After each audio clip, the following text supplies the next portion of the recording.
Hey guys, and welcome to today's ridiculous April Fool's video. Now, while I don't think I can top last year's April Fool's video, I think I can address a question that I've had in the comments a few times now.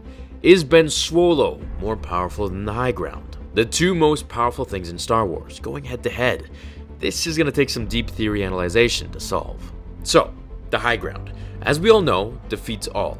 Unless, of course, you're Obi-Wan, who is also the High Ground. So, with two High Grounds together, they negate one another to leave just Obi-Wan, who always wins against the High Ground, as we saw against Darth Maul in The Phantom Menace. Now, the High Ground is vertical, but Ben SWOLO, the prodigal grandson, Wideboi, is the High Ground in a new form, a Skywalker form. I know you must all think I'm crazy here, but all I have to do is one simple thing for you to understand just how powerful SWOLO's potential is, and that something is this. Now Ben's horizontal high ground is now vertical, and his sideways high ground is evolution at its best. It has taken its most advanced and vicious form.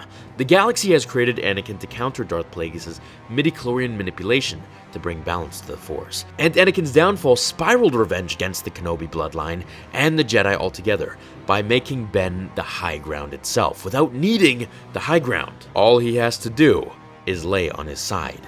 Wideboi's powers include Force Choke, Force Freeze, and Telekinesis. We know this. However, the one power that we never knew he had was the power of wideness itself. He is so wide that he can destroy star systems not just with the Force, but by tilting his body to the right or left,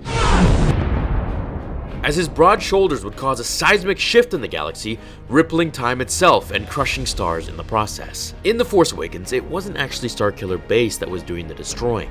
That was merely a decoy that housed the structure strong enough for Ben's massive wideness.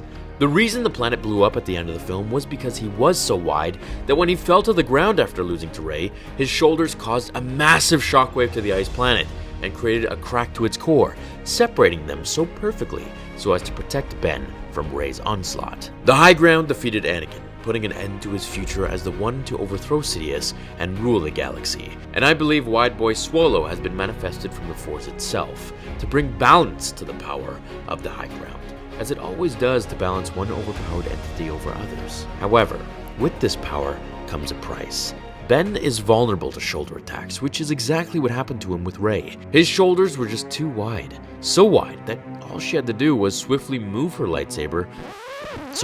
Anakin's lightsaber, up a little bit and slice into his shoulder, startling him as he knew his wide body would never be the same, and allowed her to get the advantage by finishing the strike on his face. If Ben were on Mustafar, he would have simply laid on his side and Anakin could have jumped onto his shoulder, claiming the highest of Skywalker grounds possible and put an end to Kenobi once and for all. Perhaps a new fanfiction should be born. What if Ben SWOLO was on Mustafar with Anakin and Obi-Wan? How might things have changed if he laid on his side? We may never know, my friends. With great swollenness comes great responsibility. But Ben knew the wideness would be his uprise and his downfall at the same time. It's just too bad that his shoulder will never be the same. However, we can hope that in episode 9, he will only return 10 times as wide and 700 times as swole. Thank you for watching today's Swole Chronicles of Wideboi in today's April Fool's special. I hope you guys smirked at how stupid this video was, or hey, maybe you enjoyed it. Either way, I hope to have made you laugh and brought some entertainment into your life for only a few minutes. Thank you for watching, everyone. I will see you all in tomorrow's episode of Star Wars Theory. Until then, my fellow Jedi and Sith friends, remember, the Force will be with you always.